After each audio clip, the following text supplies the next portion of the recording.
স্বার্থ সংঘাত আর ক্ষমতার দ্বন্দ্বের মাঝে বৈশ্বিক কূটনীতিতে ভারসাম্য বজায় রাখাই বাংলাদেশের জন্য বড় চ্যালেঞ্জ মনে করেন বিশেষজ্ঞ হুমায়ুন কবির। তার মতে সঠিক বাস্তবায়ন করতে পারলে নতুন সরকারের ট্যাগলাইন বাংলাদেশ ফার্স্ট হতে পারে সেই সংকটের সমাধান।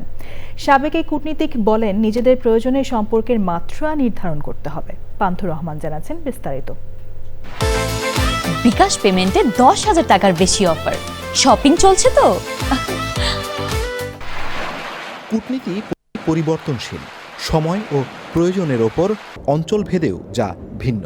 তার ওপর স্বার্থ ও সংঘাতের দ্বন্দ্ব কূটনীতিতে জন্ম দেয় নতুন মাত্রা।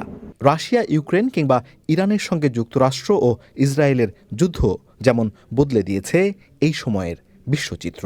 বাড়ছে সংকট, শঙ্কা।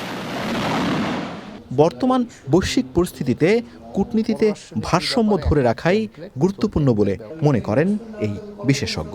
আমি সকলের সাথে দ্বিপাক্ষিকভাবে আমার যা সম্পর্ক, আমার যা প্রয়োজন সেই ভিত্তিতে সম্পর্ক বজায় রাখবো, কিন্তু তাদের মধ্যে যে প্রতিদ্বন্দ্বিতা জায়গাটা আছে এখানে আমি ঢুকবো না। এবং বাংলাদেশের মতো দেশের জন্য এই প্রতিদ্বন্দ্বিতা যাওয়ার কোনো প্রয়োজন নাই, সামর্থ্য আমাদের নাই। এবং অনেক জায়গা আছে যেখানে মার্কিন যুক্তরাষ্ট্র